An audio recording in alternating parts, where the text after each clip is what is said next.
Ooh, I love that intro. It is a banger. Love it. Oh, yeah. So welcome everyone to Skeleton Crew Review. We are the Circle of Nerds, and this is kind of a supplemental show to what we normally do with our Star Wars Safe Space podcast. We could not talk about Skeleton Crew, so here we are. If you didn't check out last week's episode with Crash and I, please go check that out. We had a lot of fun. I was on the road at the time, so it was like laptop. It was like the lowest tech I could go laptop. It was guerrilla podcasting. Guerrilla podcasting on the road doing guerrilla podcasting. Yeah. So I literally have not unpacked anything since we were in Bostoween. So I had to like get stuff. And my camera's frozen again, isn't it? There we go. All right. So I still have a few little bugs here and there since I've gotten everything like quickly set back up. So I'll do all that. That's anyway. So Skeleton Crew episode 3 is out and we're going to talk about it today. But before we do that, let's go around and meet everyone. So the operator, the pilot of the infamous Parma Flyer, it's Crash. How you guys doing? S-Foil's locked and ready to go. There you go. Love it, love it, love it. And from parts unknown, it is T to the Oni and friend. Welcome back, everybody. And who's that? That looks like little Santa Grogu. That's exactly what it is. He's adorable. He is adorable. So that I feel like and I'm Tommy. What's up? Okay. So I feel like the internet has already been debating this between Grogu and Neil. Like who's got the cuteness? Like have you seen the meme where it's what is it? The guy and his girlfriend are walking and he like turns to look at the other girl that's walking by and his girlfriend's like, "Hey." I've seen that where people superimposed like Neil's head on the girl who's walking by, and then Din is the guy, the boyfriend, and then the girlfriend is Grogu. So has Grogu been dethroned as the cutest Star Wars entity in the galaxy? Inquiring minds want to know. Not a chance. Not a chance. No? There is a threat to Grogu's overall cuteness by Jeff the Landshark in Marvel Rivals. But that's the only challenge that Grogu's got right now. Yeah, but that's different franchise, so it is. we'll let that one slide for now. And I hope I don't have to keep doing that. Like, I'm glad it's a podcast, but this is still going to go up on the tubes anyway. That's like, I'm sorry. I'm just kind of getting reacquainted with all the buttons. I apologize to all of our listener for dealing with this. Anyway, so episode 3, there's a little bit to unpack. This episode went quick. It was pretty. I mean, it was 40 plus minutes, but it was done like that. When the episode was over, I was like, "This is it." That was quick. I felt like it was 15 minutes. Yeah, it definitely moved along. It did. Well, you get a little spoiled with the two-parter. There's so much they got to establish, and they did the cliffhanger in the jail cell, and it's like, well, it's like the start of a Doctor Who episode. They got to wrap up the previous episode in like 5 seconds and move on. So this was the sort of, escape the prison, get out in the world, and now what? Right. So we're gonna the big question. We're not going to rehash the entire episode. If you watched it, you know what happened. So we're not going to rehash the entire episode, but the question that we're going to talk about is Jod and his identity and our thoughts and predictions. So have that ready, have that locked and loaded. But there's a couple things, a couple other things we need to unpack. So first of all, KB has 2 moms. It's a thing. Get over it. Move on. Like this, I feel like this is the thing that the Fandom Menace was waiting for, because up to this point, they were pretty chill, they were pretty quiet, they were liking the show, and then all of a sudden, KB has got two moms. So, and I haven't even bothered to look to see if there's been any backlash, and I'm almost positive there has been or there will be. So it's still early. So KB, two moms, nobody cares. Moving on, unless you guys have something to say about it. All right, I'll take that as no. What I got to say about it is, if somebody has a problem with it, get over it. Yeah, there you go. Well said. Well said. All right. So one of the reasons, and we'll just touch on this real quick. Here's why I think the show is brilliant, because in episode 3, the children asked all the questions that the fans have been asking for like a week. So all of the stuff that happened in 1 and 2, the fandom has been asking, well, how did this happen? And where is this? And why is this? You know, like the stuff with Jod, like, well, if he's a Jedi, why didn't he escape sooner? The kids are asking these questions. How did he use the Force? And Fern listed like magnets, mirrors, string. I mean, it could be anything. And I love and the sass she did it with, like, how dumb are you to fall for a key on a string trick? You are right. Fern is the sass master, and she's giving off like great Han Solo vibes. And I really, really hope that we see these kids grow up, and I hope that we get more of them, because I would love, as actors, you don't want them to necessarily get typecast, and I'm sure they don't either. But I would love to see them locked into Star Wars and watch them grow up. Yeah, it's a good, like I said, it's a good growing for the. Go ahead. Go ahead, Tony. I agree. I think it'd be a lot of fun. Correct. And they're at that age where these kids, these actors, can play them for a couple years. If they do get the ever so hard to get season 2 renewal, if the show does well and they like the format and they want something, a lot of the buzz after the first 2 episodes was that Star Wars got to be fun again. And I think these kids almost like the Harry Potter cast have a window where, okay, we can have these kids be part of something for a couple of years while they're in that age where they fit the role, and then they can move on with their lives and and have nice quiet lives outside the show. But I think for now there's just the element of, okay, we've got child actors and an interesting story. How far can we work with this in a healthy way? And I think that they kind of did that with Harry Potter. I didn't hear a whole lot about the child actors' lives being ruined. They were handled well, because they grew up doing these movies. They grew up, that was their childhood. They started when they were like 10 years old, 11 years old, something like that. So yeah, the older ones. Yeah. I saw the Weasley brothers at Steel City Con. I mean, and they're like in their mid-20s, late 20s now, and they're still known for this role when they were teenagers. And there's perils that go with that as child actors go, and I feel like Lucasfilm would be very good at protecting the children from the fandom menace, as it were. I hope so. They didn't do a great job with Jake Lloyd, unfortunately. That kind of went sideways for him, but I think that they didn't have Jake for very long. They had Jake for one movie, and it's like, thanks, buddy, enjoy the rest of your life. But there was so much hatred for that movie when it came out, especially from the original. Anyway, how could they be jamming us if they don't know we're coming? Yeah, all right. So we're getting off on a tangent. That's going to be for our other podcast, but this is Skeleton Crew. So, one of the things that I did notice that because a question that I had that they addressed was when Wim was stuck in that little gully area, and you had the security droid just instantly just pop up on him like, you've got to get back to school, you're truant. It's like, how did he know?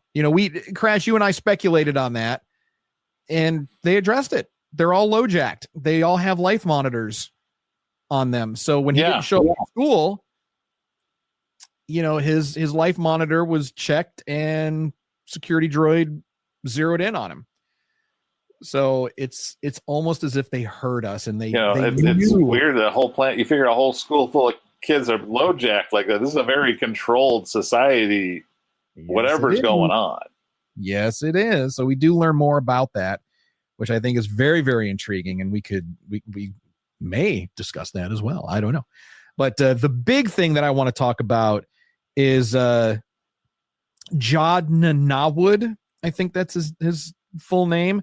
Also known as Captain CeeLo, also known as Crimson Jack. So who are you, buddy? And that's the question for this episode is who is Jod? What are our theories on this? And Tony, we're gonna start with you, buddy. I want to know, what are your thoughts here about Crimson Jack, aka Jod, aka who knows how many else? So when I hear Star Wars and I hear the word Crimson, my mind immediately goes to Crimson Dawn. Okay. So to me, Crimson Jack is a guy named Jack who worked for the Crimson Dawn. Okay. Now, since then, he leaves them or whatever and becomes captain of a ship. So now he's Captain Silva. So maybe his actual name is Jack Silva. Now, the thing is, for me, that's also a pretty bland name, especially in the Star Wars universe. But he would be Captain Jack. I mean, he would be, but still. So that makes it interesting when he introduced himself as Norwood or whatever. Jod, I think it's Jod. Nawood. Like it's Jod, then N-A Na, and then Nawood, I believe. So if his actual name is Jack Silva or Silva, that's an interesting name to just make up on the spot. So maybe that is his actual name. Maybe he's hiding something about his past. That's why he goes by other names. Yeah, I have no idea. I genuinely have no idea, and I'm looking forward to finding out. Yeah, me too. Yeah, me too. It's like I love that there's so many questions, and some things feel a little predictable, but not really. I mean, I don't know. Looking forward to it. Crash, what say you? I think, first off, I like how this show has shifted from the Space Goonies motif heavy into the Pirates of the Caribbean in space. Oh, yeah. Real quick. Jude Law, character with multiple aliases, whichever one we may never know which one he really is, because his lifestyle, he's got to go by a different name every time he gets himself in trouble. Mm-hmm. That's a very, even when he shows up at this observatory, planet, moon, the first thought is, first thing everybody thinks is, okay, what do you want from us? What are you trying to scam me out of now? Right. This guy's a troublemaker around the galaxy, and I have a feeling he's got plenty of aliases that he burns through. So you think that? So what? Now, there's definitely a lot of Pirates of the Caribbean vibes. Like there was when he was in the little droid shop looking for SM-33. It almost sounded like there was some Pirates of the Caribbean music being played in there as he was going from droid to droid, turning them on. And man, thoughts and prayers to the battle droid. I felt so bad for him when he turns him on. He's like, "Did we win? Did we win?" Okay, you're gonna take that headpiece and put it on the wall of remembrance with all the clones that went down. The poor guy doesn't even realize they lost the war. I feel like I have to. I feel like I have to. And that was interesting when they talked about Alderaan, and Kim was like, "Oh, I guess they missed the war, huh?" So that gives us a little more hint into how long Aten has been shrouded. So right. That's gonna be interesting. So here's my theory. This is what I think. Here's my theory about Jod. and I could be way off. We talked a little bit about it last week about. I'm sorry. Go ahead. Crash, were you saying something, buddy? No, go ahead. Okay. We talked about it a little bit last week, but I'm starting to wonder. So, do we think that he was using the Force at all, or was he manipulating things in some other way? I wonder if he might have been using the Force in a casual, I am self-taught Moana sense. Okay. Like, there's a little bit of truth in what he said about, well, it takes a lot of practice. Well, for Jedi, they go to a temple and they've, been taught the ways and the meditations and stuff like that. After the Empire, they're still going to be Force sensitive people, but that doesn't necessarily mean they can't do certain tricks out of reflex. And I wonder if maybe Jude Law's character has developed a little bit of Force sensitivity and used that to, the heightened reflexes. Maybe he can, call a small object to his hand and, do the Ben Kenobi distract the guards thing with a noise down the hallway. Jedi mind tricks, self-taught. Okay. So do we think that he had any formal training? Could he have been a Padawan who escaped Order 66? Tony, what are your thoughts on that? It's entirely possible. I think of him more. I think of him as a natural Force user, but not a trained one. To me, his tricks kind of remind me of the little boy at the very end of episode 8, where he just pulls the broom to himself. Right. Where it's just I have this limited ability where I can do little things here and there, but I don't consider myself to be a Jedi or anything else. It's just I can just do these things. Right.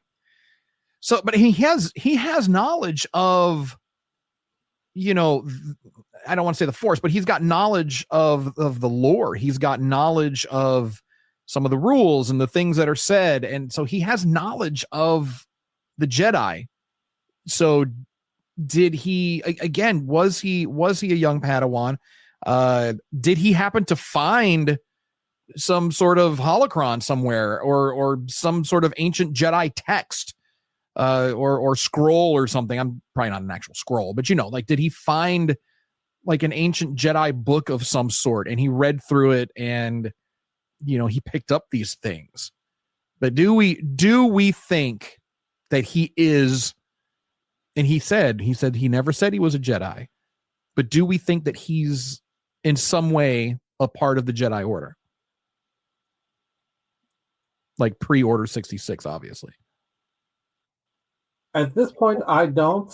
If anything, I see him as kind of like Wim, where he was fascinated with them growing up and just learned what he could. But again, I don't see any signs of formal training or background that would indicate that he's been around other Jedi. Okay, Crash, what do you think? When he meets the kids, he hears them talking about Jedi and Jedi this and Jedi that, and that was sort of his in. He may know a little bit about the lore just by growing up, much like Wim. There might have been storybooks, it might have been just tales of the Jedi that kids heard on the underground that the Empire just couldn't completely suppress. And I think he's sort of playing the role, kind of like that guy in Kenobi who was pretending to be a Jedi to scam people out of money. You talk a big game, you work in a few sleight of hand tricks, and the average person's not.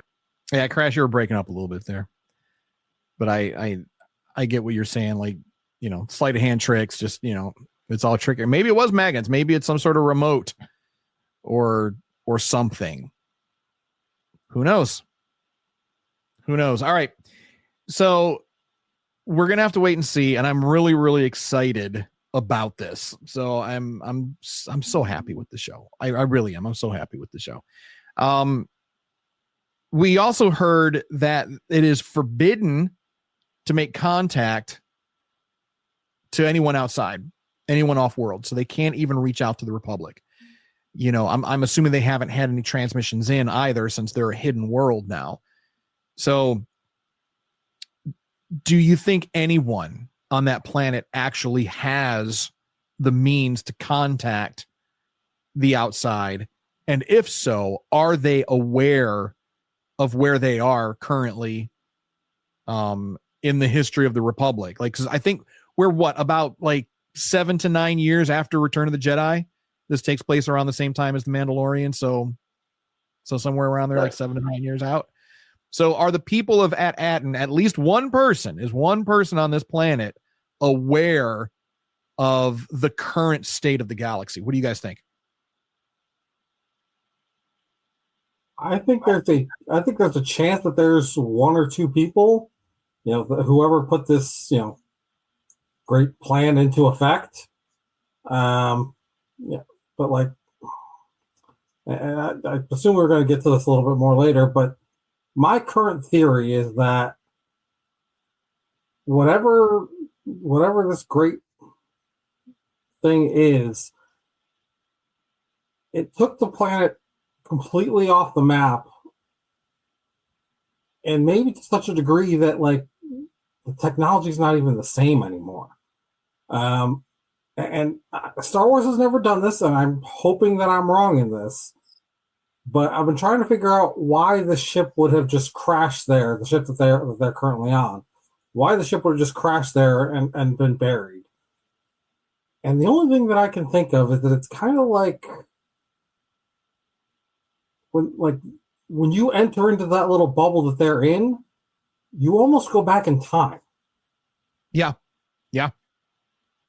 And so when that ship got there, you know, presumably by accident, like it just lost all control because it wouldn't work within that time frame. Like there's no controls to I don't know what the proper phrasing is, but that's how the ship crashed there. And so now it's the people on the planet. They might there might be a select one or few that have that ability to reach out, but in the grander scheme of things, with all the things that most of the people on that planet are not aware of happening in the outside world, being able to find a random ship full of kids is not going to be high on their priority list. Right. Now, it's entirely possible, too, that the ship crashing on At-Aten predates the culture that's there now. It's entirely possible that it could have crashed 100+ years prior to anyone settling on that planet. And, you know, maybe the planet was, you know, designated as the perfect spot for the, you know, the great work, but that ship had already been there and the treasure had maybe already been there. So, but I did notice that they were Wim was looking at the credits again as they were talking about, you know, everybody's into accounting and, you know, everyone's analysts and things like that. So it could be possible that they found the treasure a long time ago and they've been using it to basically melt down and print money. And they have to keep account of it. So I don't know. Crash, what are your thoughts?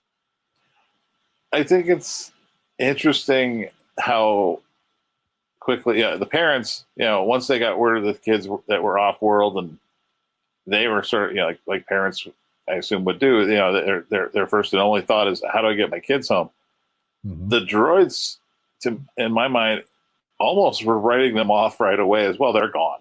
Just go back to your daily lives. Just go about your work.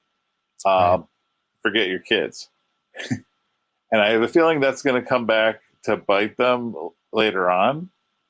This society, this planet that's been kind of sort of deliberately reclusive from the galaxy. Like, you know, I don't think anybody's ever left before because no one's ever wanted to leave. Now you've got somebody, these kids out there trying to find their way home, and who are they going to draw with them in the process? The pirate. Obviously, the pirates are heard the name and immediately it's like, El Dorado. Yeah, I'll take you home to El Dorado. Sure. Can I bring some stuff home with me? Right. So, and it was interesting. So we're going to wrap up here in a minute, but it's interesting because as they were, the droid was talking to the parents. We saw Wim's dad take his glasses off, and in that moment, I was getting a very like Denzel Washington in The Equalizer vibe. Like, dad is about to go do some shit. Like, he is not going to conform to this utopian ideal. He is not going to be a part of the status quo. He's damn sure not going to listen to these droids. Dad's going to look for his son. I'm telling you, mark my words. I really feel like he is going to have an adventure, and that's going to bring him and his son closer together. But he's going to jack a ship, and he's going to take off, and he's going to go looking for his kid, because that was just that one instance of him taking his glasses off. That's a man with resolve, and that's a man who now has the wheels moving. There's a plan in motion. And Wim's dad, Poppy's about to get into some trouble to bring his kids back. Well, to bring all the kids back. So, and maybe Fern's mom will go with him. I don't know, but I think we're going to find out some shit about the parents. I think that dad might. I think there's somebody's going to be picking sides. Do something versus let the authorities handle it. There's going to be. I agree with you. There's going to be a schism amongst the parents over. No, I need to get my kid home now. But maybe dad isn't as mild-mannered as he seems. Maybe he's got a background. Maybe he's a former Old Republic Special Forces operative. He's a tier 1 operator for the Old Republic or so. I don't know. But either that or he's just a dad who wants to get his son back, and he's not going to be held back by anybody else. So I don't know. Predictions for next week. What do you guys say? Crash. Well, I think the biggest thing is we saw the Jude Law kind of steering the kids away from help. As an audience, when you see X-Wings come in, you think, oh, here come the good guys to save the day. To a criminal, oh, here come the cops. I better get out of here with this ship I've stolen and these kids I'm conning along the way. He's leading them where he wants to go. And this partnership, I feel, is very Jack Sparrow-y, loose in the moment. However it benefits him, he'll wait for that opportune moment kind of thing. Right. And there's going to be a little bit of a tension, I think, between him and Smee, the droid, who is dedicated to the ship and partially to the kids. I feel like there's going to be a little bit of a power struggle on the ship as well as between the parents and the authorities about finding their children. Yeah, I agree. And I thought it was interesting. The kids were about to sauce those X-Wings. I mean, I was like, wait a minute, they're not gonna kill some Republic X-Wing pilots, are they? What's happening over here? So it was like, wasn't that like the greatest kid moment though? The first time Luke Skywalker was like a 19-year-old, a 20-year-old, an older kid, but right. Just that idea of you're the video game fantasy of, okay, kid, here, I'm gonna put you in this turret and just shoot at anything, just shoot to distract. He didn't tell him kill the X-Wings. He just said, just keep firing, distract them, keep them busy until we. But just that idea as a kid to go, oh wow, I'm in the chair, I'm at the controls, pew pew pew pew pew. We all did that as kids. That was total wish fulfillment, the fantasy, the fun that I feel like this show is touching on. And if you're that age, even in desperate times, and if you're a kid and you get into a laser turret, yeah, you're like, all right, this is pretty cool. He might still be scared, but he's pretty cool. And it was interesting how Jod was controlling that narrative too. He was like those, Kim's goons. Yeah, so as far as the kids, it's not the New Republic. It's not Right. help. It's not the cavalry. They're her goons, and they're coming to get you. Right. So as far as the kids knew, those X-Wing pilots were the bad guys. Right. And they were about to get sauced. So very interesting. God, I love this show. One little Easter egg before we go. I don't know if you guys picked up on this. Anthony Molina played that Ishtib in the droid, the scrap room when they were looking for Smee, the droid. Yeah. His name, I looked it up. Benjar Paranik. That's his name. Mm-hmm. You don't. As soon as you heard his voice, and the best part is, you've heard of the Ming-Na hat trick, where she's been in a Disney, a Marvel, and a Star Wars show. Yes. Molina's now completed the hat trick. He's played Elsa Nana's father in the Frozen 2, Doc Ock in the Sony, and then later in the No Way Home. So it's part of the MCU, and now Star Wars. So he's completed the hat trick. Nice. Very cool. Very cool. I love that stuff. Tony, predictions for next week. What do you think? What are we going to see? Well, my biggest prediction, my biggest thing for next week's episode in particular is that we're almost going to have a reverse of this episode, where in this episode we had maybe a minute and a half with the parents and actually being on AT-ATN. Mm-hmm. And then the entire rest of the episode was the kids and John. I think this next episode is going to be almost the exact opposite. Okay. Because, at this point, they've got the coordinates to get home, at least as much as Kim thought that this was going to be the right place. So, consider you're going into hyperspace, unless the ship breaks down or something like that, there's nothing stopping them from just going straight there. Obviously you have to deal with the barrier when you get there, but I think we're going to have, if we're going to drag this out for 8 episodes, we've got to focus more on this B plot of the parents, and I think that's going to happen in this next episode. Fair.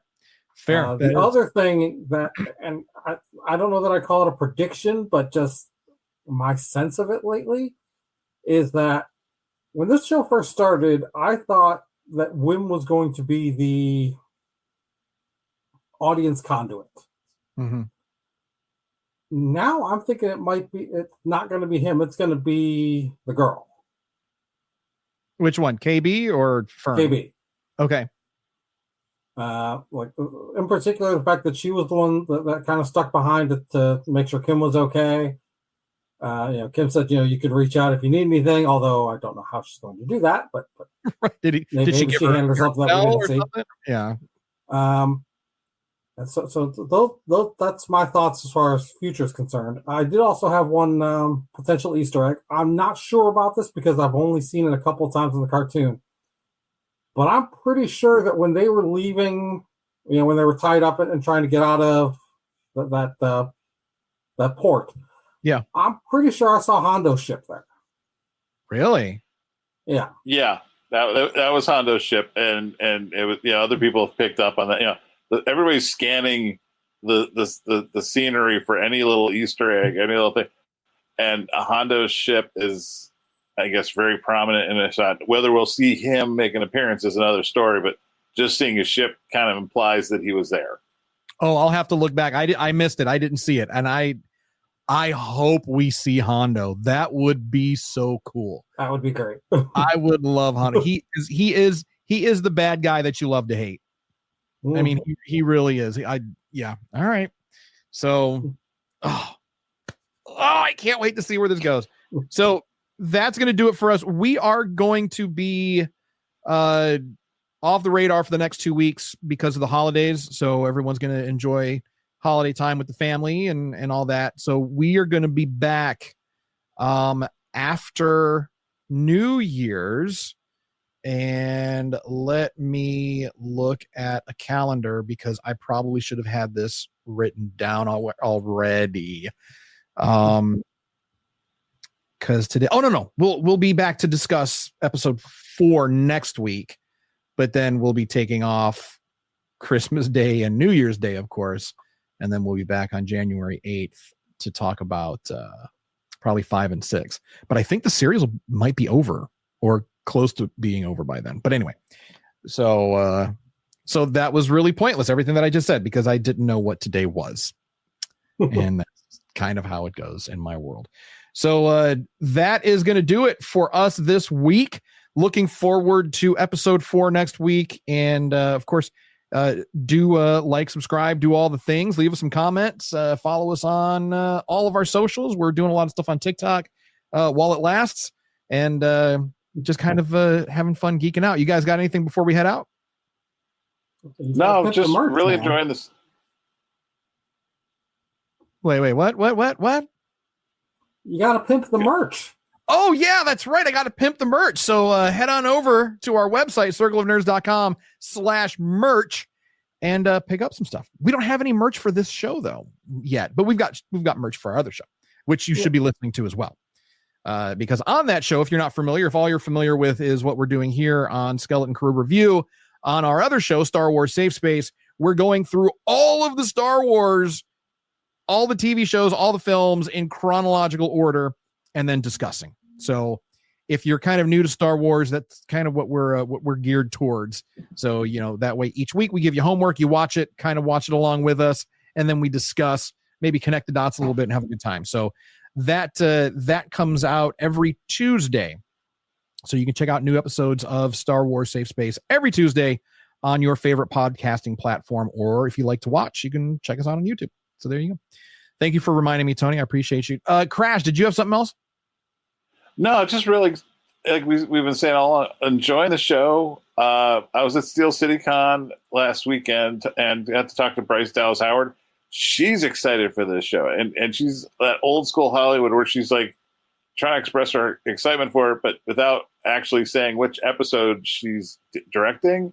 Even though Disney's already, they announced the whole slate and they've told you who. So we know, but I like the fact that even the people working on this show are excited about the fun of this show. And that's really the word that keeps coming back to me is Star Wars gets to be fun again. Yeah. Yeah. It's been pretty heavy. It's been pretty heavy. It hasn't been bad. Other, people say it's been bad, and that's your opinion. Everybody's entitled to your opinion. But Star Wars has been very, very heavy. Even the Clone Wars and Rebels, although they're animated, they're just cartoons. Man, they get heavy. They get really, really emotionally heavy.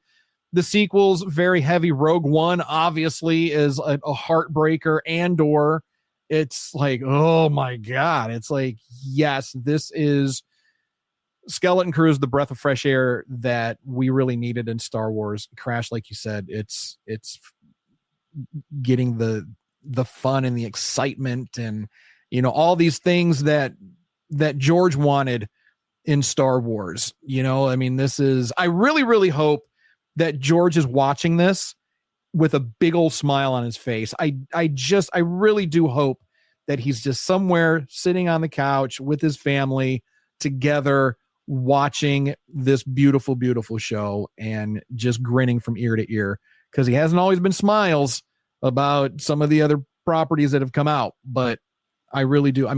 This could have been written by George himself, not directed, because it's way better than anything that he's ever directed.